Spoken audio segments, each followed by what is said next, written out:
Hola, mi nombre es Lucía y quizás te estés preguntando el por qué llevo puesta esta máscara. Me gustaría decirte que es porque quiero parecerte un poco misterioso, pero la verdad es que de niña fui atacada por un perro que me desfiguró el rostro. Me hace falta algo de la mejilla y gran parte de la nariz. En este video te contaré acerca de eso y un suceso aún más aterrador. Permíteme hablarte un poco de mí. Nací en un pueblo llamado La Esperanza. Es el típico pueblo lleno de leyendas y supersticiones, de personas amables y también de personas misteriosas. De pequeña siempre iba videocámara en mano, grabando a mis singulares vecinos. La cámara era una chipu de medio uso, algo pequeña para la época en la que fue fabricada. En ese momento eran principios del 2002, pero la cámara probablemente era de a mediados de los 90. La videocámara se la regaló mi tío Ciro a mi mamá.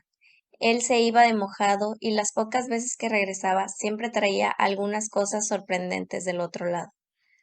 Mi mamá no entendía mucho de videocámaras, así que la terminé usando yo. En aquel tiempo salía todas las tardes a jugar en un solar abandonado que estaba a unas cuadras de mi casa. El solar se encontraba entre las espaldas de la iglesia y las faldas del gran cerro. Diego siempre me esperaba bajo el único árbol que había en el solar. Los niños de aquella época jugaban al fútbol y las niñas saltaban la cuerda, pero había otro grupo de niños que teníamos otros intereses. Diego, Pablo, Ana y yo nos reuníamos en el árbol para esperar un acontecimiento que llevaba varias semanas ocurriendo. Todas las tardes, a la misma hora, don Jacinto subía al cerro y no lo volvíamos a ver hasta la tarde siguiente, cuando volvía a subir las escaleras. Nunca lo habíamos visto bajar del cerro. Quizás lo hacía más entrada la noche, cuando ya no quedaba nadie en el solar. A quien siempre veíamos bajar con la puesta del sol era un perro negro, flacucho y sarniento. Desde que tengo memoria, corría el rumor que don Jacinto era un brujo y que podía transformarse en animal a voluntad. Entonces, Diego, Pablo, Ana y yo creíamos que aquel perro que bajaba todos los atardeceres era don Jacinto. Cada vez que el perro bajaba del cerro, se veía de la misma forma, cansado y herido. Nos preguntábamos qué era lo que hacía ahí arriba y por qué siempre regresaba lastimado. El perro, siempre que bajaba, recalaba en el mismo sitio. Se tumbaba junto en medio de nosotros, bajo la sombra del árbol. Nosotros acostumbrábamos a llevarle algo de comida y agua. Diego aprovechaba cada ocasión para interrogarlo. ¿Es usted don Jacinto?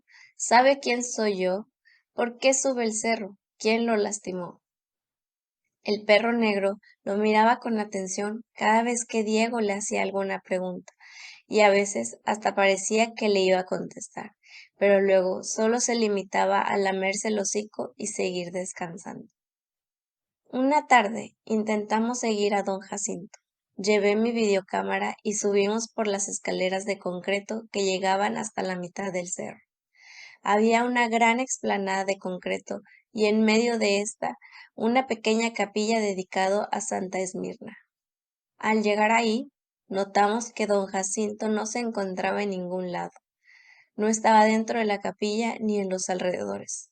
Fue Diego quien notó unos sutiles ruidos. Lo seguimos por detrás de la capilla y nos adentramos al boscoso cerro. Subimos una pendiente llena de delgados árboles y muchos matorrales. Seguíamos.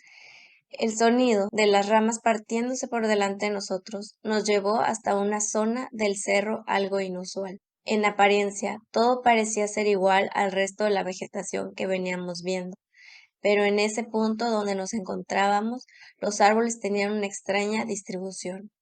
Parecían estar distribuidos de forma concéntrica y no al azar como uno espera crecieran los árboles en la naturaleza. Incluso a esa pequeña edad notaba la peculiar diferencia. Vamos a regresarnos. Recuerdo que Ana había sugerido mientras nos adentrábamos en esta particular área del cerro, pero Diego, que iba hasta adelante, no le hizo caso. Pablo y yo tampoco estábamos convencidos de querer seguir adentrándonos más en aquel lugar. Tenía alguna energía inexplicable que nos daba mucho terror. No queríamos estar ahí, pero Diego nos instó a apresurar el paso. Había encontrado algo. Llegamos a un pequeño claro en el que apenas cabíamos, y en el centro encontramos un pedazo de tronco caído que era mucho más grueso que el resto de árboles. Las raíces de este eran abundantes y habían quedado expuestas casi a su totalidad. Lo más curioso de este árbol era que parecía como si las raíces estuvieran ocultando una pequeña madriguera. Diego alcanzó a escuchar un leve gemido y aseguró que se trataba del sonido de un perro jadeando. Nosotros no habíamos escuchado nada, pero permanecimos en silencio. Después de un rato, comenzamos a notar un gruñido que provenía del pequeño túnel que había en la tierra y que estaba cubierto en su mayoría por las gruesas raíces. Ninguno de nosotros cabía por el hueco, apenas era lo suficientemente estrecho como para que un animal pequeño como un perro se arrastrara por él. Los gruñidos se convirtieron en ladridos y nuestra curiosidad aumentó. ¿Qué podría vivir en aquella madriguera? ¿Qué era a lo que el perro le ladraba? Diego tuvo la idea de amarrar la videocámara y meterla por el túnel para poder ver lo que sucedía dentro de aquel compacto lugar. Cortó un pedazo de su propia camisa y ató un extremo al asa de la videocámara y el otro a una rama larga que Pablo encontró. Colocó la videocámara en el túnel y comenzó a empujarla con la punta de la rama. La videocámara se fue adentrando en el angosto túnel. Los ladridos comenzaron a subir de intensidad combinados con otro ruido extraño. La rama que empujaba la videocámara era larga, pero no sabíamos si lo suficientemente larga para llegar hasta donde se encontraba el perro. Este chilló, casi como un chillido humano. Un instante después se escuchó un aterrador ruido, corto, gutural y explosivo. Los vellos de la piel se me erizaron al instante. Volteé a ver a los demás para cerciorarme que no había imaginado aquel sonido. Todos estaban pálidos, incluso Diego, y me regresaban la mirada con expresión de desconsuelo. Vámonos, dijo Ana, un instante antes de darse la media vuelta y salir corriendo. Pablo nos miró con un gesto suplicante y se marchó tras Ana. Diego me miró, como considerando salir corriendo también. Asentí. Quería marcharme de aquel lugar, pero entonces recordé la videocámara. Mi videocámara. Le pedí a Diego que la sacara y éste se apresuró a tomar nuevamente la larga rama, pero en cuanto la tomó, se quedó helado. Está atorada, me dijo, tirando de la rama con todo su peso. Intenté ayudarlo, pero la rama no se movía ni un palmo. Los ladridos volvieron a salir del lugar del túnel. Eran gruñidos y quejidos. Y luego ese ruido perturbador y explosivo se volvió a escuchar, pero esta vez se prolongó por más tiempo. Fue ahí cuando algo tiró de la rama desde dentro. La rama astilló nuestras manos mientras era jalada hacia el interior del túnel. Nos quedamos petrificados, casi a punto de llorar. Un chillido de dolor emergió del túnel. Sin duda algo le había pasado al perro. Hubo un largo silencio y luego se escuchó movimiento. Algo estaba saliendo del túnel. Miré a Diego, intentando comunicarle que no podía moverme, pero él me veía con el mismo rostro de preocupación. El sonido se sentía cada vez más cerca y de pronto emergió del túnel el perro negro. Ni siquiera reparó en nosotros dos. Salió corriendo dejando tras de sí un rastro carmesí. Y como si su presencia nos hubiera hecho más valientes, salimos corriendo tras de él. Llegamos hasta la capilla, con el sonido gutural haciendo eco detrás nuestro. No parecía que el sonido se fuera acercando, pero no nos íbamos a detener ahí. No nos detuvimos ni en la capilla. Bajamos a toda prisa las escaleras de piedra y no dejamos de correr hasta que estuvimos bajo la sombra del único árbol del solar. Varios niños se habían agrupado alrededor de Pablo, que lloraba desconsoladamente. El perro negro cayó rendido unos metros antes de la multitud de niños, y Diego cayó junto a él. Don Jacinto, ¿se encuentra bien?, le preguntó Diego al perro, pero este no parecía estar respirando. Estaba tan herido que era difícil de reconocer.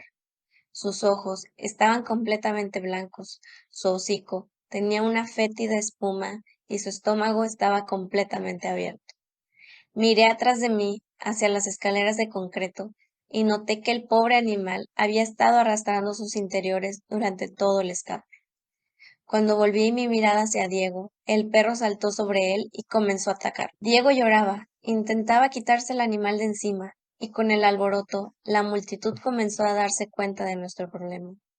Mi primer impulso fue el de intentar quitarle el perro de encima a Diego, pero en cuanto me acerqué lo suficiente, el perro se abalanzó contra mí. La espuma y la baba caían sobre mi rostro, mientras la imagen del perro se iba tornando roja debido a las heridas de sus mordidas. No sentí dolor, solo confusión y miedo. En algún momento perdí el conocimiento. Desperté unos días después en el hospital, con el cuerpo todo adolorido y el rostro entumecido. No tuve noticia de mis amigos durante los primeros días. Mi mamá me daba largas y me decía que lo importante era que debía recuperar. Pero cuando estuve más estable de salud, las malas noticias se apilaron una sobre otra. Las múltiples mordidas del perro me habían ocasionado daños irreparables en el rostro. Me hacía falta parte de la nariz, tejido en una de las mejillas, y tenía profundas cicatrices a lo largo y ancho de la cara. Pero llorar por mi rostro dolía menos que las siguientes noticias. Ana estaba desaparecida. Pablo la había intentado seguir, pero en un punto del camino, antes de llegar a la capilla, la había extraviado. Y lo siguiente me rompió el corazón y me subió en una enorme tristeza. Diego, mi mejor amigo, había fallecido por las heridas que el perro le había causado. No podía creer las palabras que mi madre me decía. Aún hoy en día se sienten irreales. Los dos habíamos estado ahí, ya habíamos escapado del peligro de aquel túnel. ¿Por qué había sucedido eso? ¿Por qué había tenido que ser yo la que sobreviviera?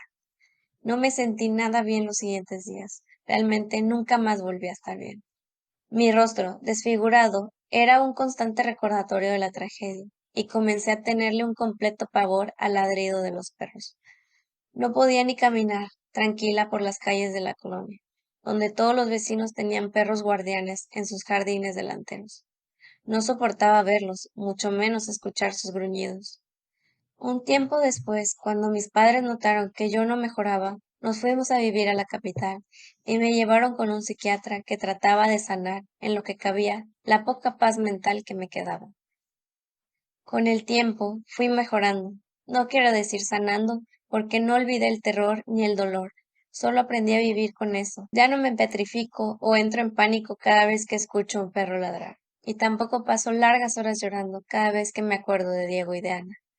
Por un tiempo pensé que mi vida seguiría, pensé que nunca más tendría que volver al pueblo de mis pesadillas, pero el destino es retorcido. Y una vez más, el terror regresó a mí.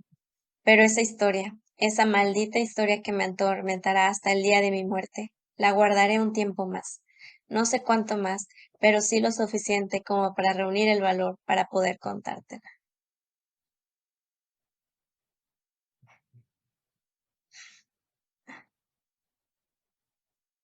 Sí, por favor.